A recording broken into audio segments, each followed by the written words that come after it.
what's up, y'all? We back here again, Hip Hop Anarchy. You're here with the Architect.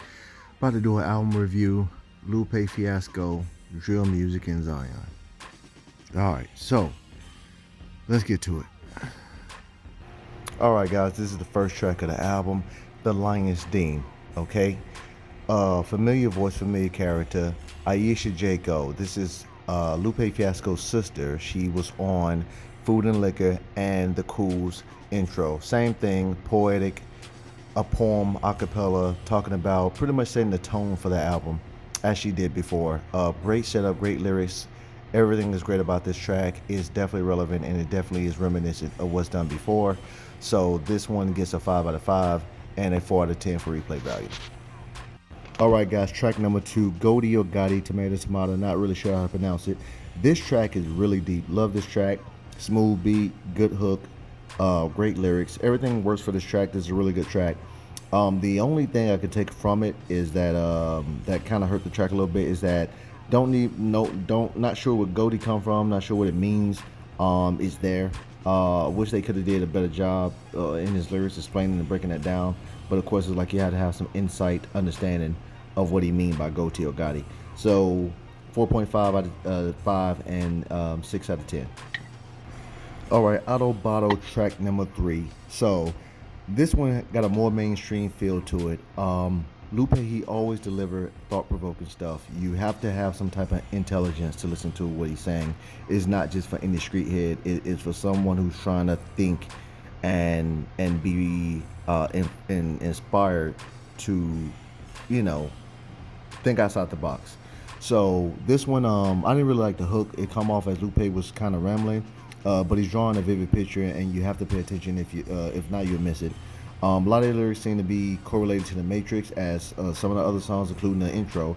The Matrix movie franchise, of course. Drill in Zion is a reference to drilling, the robots drilling down into Zion. So, as well as a double entendre, drill music in Zion. So, it's a lot to this, but 3.5 out of 5 for criteria and 3 out of 10 for replay value. Alright, so track number 4, Precious Things.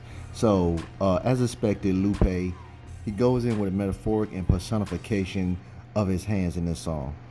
He does this a lot, like the song The Box, the instrumental, the song Streets on Fire. He does a lot of stuff. He comes from the angle many times in his other albums, and this is another one added to the list. Very great, creative, outside the box thinking in general. This is something that's very unique to Lupe. Extremely poetic, and it stands out. This is something that he pretty much has coined as an artist. So if you ever hear a song like this, it could be inspired by Lupe from other artists, but this is something that is definitely isolated with him. I don't care for really listening to it for the most part, but it's a good song. 5 out of 5 for criteria and 3 out of 10 for replay value. Alright, guys, so track number 5, Kiosk. Kiosk, alright, this is a really nice ballad, and everyone knows Lupe. He is notorious or famous for his ballads. He's one of the best artists to do it. Of course, there's several, Saba, Kendrick Lamar, who does ballads, but Lupe does a phenomenal job at it, and Kiosk is one of them. Kiosk is, again, a kiosk is what you would see in the mall, the little stores that's out in front, usually selling phones and accessories and whatnot. But this is more of a story about a kiosk reaching out to an artist, trying to sell them items and trying to indulge them into pretty much stereotypes. Great track, 5 out of 5, 4 out of 10 replay value. It doesn't really stick with me too well to listen to it routinely, but it's definitely a great song. So, okay, Miss Mural is a song that stands out. Track number 6. You can always rely on him for a good ballad, like I just said about Kiosk. Amazing song, and this is another one to follow up. It's a ballad. It tells a story. You're dealing with a patron and a painter. Miss Mural, I think it refers to that because the painter could be a female, and if it matters, I don't think it would.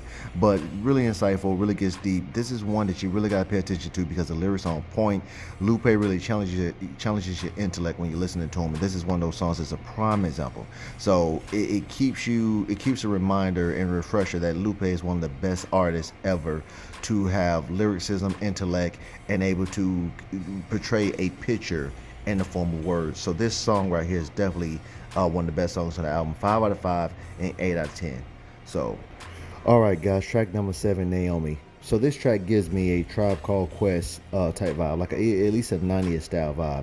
The song really goes in on leaders who are basically betrayed by their constituents, but they still take the sacrifices to put themselves on the line. And of course, he have lyrics in there like "Take a Swing." He talks about Jesus. So of course, we know Jesus was betrayed by his own. Has statements in the Bible: "I came to my own receive me not," etc. He talks about Malcolm X. So yeah, it's pretty deep. It's thought provoking. It definitely gets its message across very clear. The only issue I have with this song, I don't know why it's called Naomi. Maybe it's something I missed. So, but anyhow, 4 out of 5 for the criteria and 4 out of 10 for replay value. Good song, but yeah. Drill music in Zion, track number 8. So, okay, so a track like this is one of those tracks that make you think and ask, what the fuck is Lupe talking about? Okay. Again, he can be over the place in some things, and a lot of times he's very clear, and then sometimes he go to this poetic mode like now, and where you kind of don't know where he's going. You just don't know you lost. Looking at the lyrics, trying to read lyrics, trying to research it and understand it, still get nothing. Google's like, I don't know what he's talking about. I have no idea.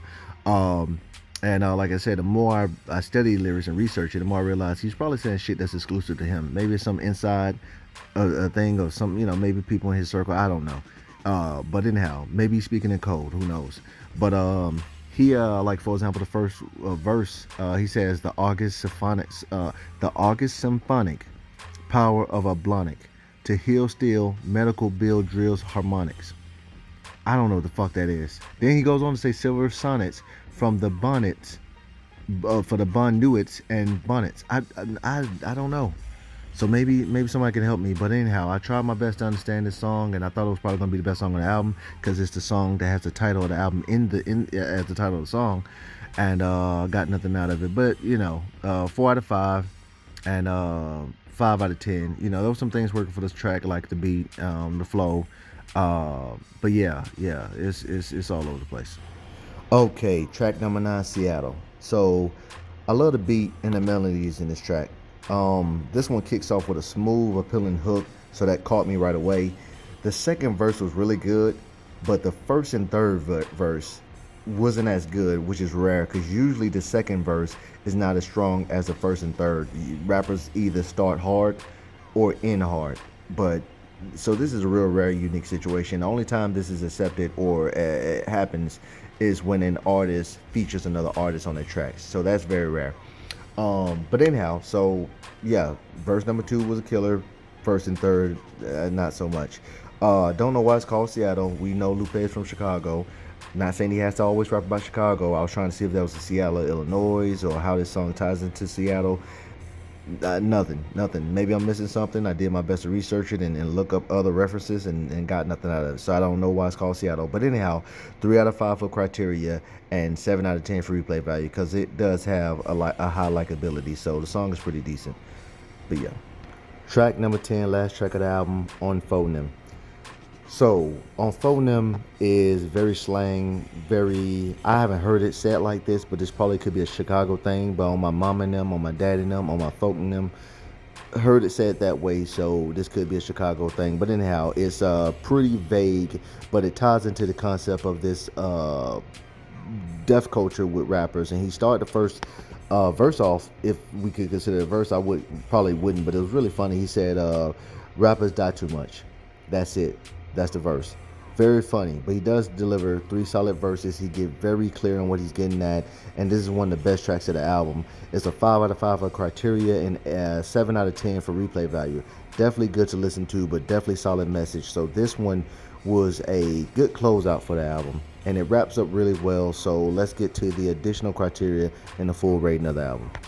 All right, so additional criteria 18 out of 20.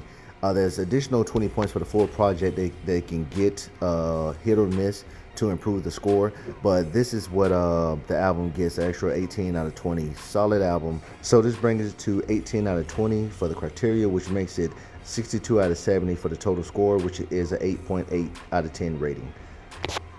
Alright guys, so full disclaimer, Lupe Fiasco is one of my favorite rappers of all time, easily my top 3. I'm not going to reveal which spot he's in, but yeah, he's definitely my favorite of all time, one of them. So again, reason I created this system of rating albums and artists is to eliminate bias as much as possible. So with his album, it's an 8.8 out of 10 rating, which is an accolade of great hip hop. A 5.1 out of replay, 5.1 out of 10 replay value. Best songs on Phonem. Favorite song, Miss Mural. Best hook, Seattle. Best beat, Miss Mural. Best verse, verse 2, Miss Mural. And best feature is Naira. So, or Naira, I'm sorry. But yeah, he's definitely a solid artist. If you're looking for some great music, to something to think to, something to chill with, something that's going to get you motivated and feel like you're gonna, you need an intellectual challenge, Lupe Fiasco is that artist. Absolutely, he is full of substance, full of meaning. It's definitely some food for thought, something you can, something the soul can harvest. And Lupe has always been an artist. He's been in the game for over a decade, well over a decade, and he's been a solid artist the whole time. So that is the Hip Hop Anarchy Review. I am the architect. Please like, share, follow, subscribe. Follow our additional social media too. We got a lot of stuff for you guys, a lot of things pending. We're really trying to get big enough to create an app and share these insights with you guys so you can actually participate in determining the future outcome of the best artists, the best songs with systems that we create that you guys can get involved in. So please be a part of the growth, be a part of the movement. This is all our information, and we'll see you next time on this channel. Take care.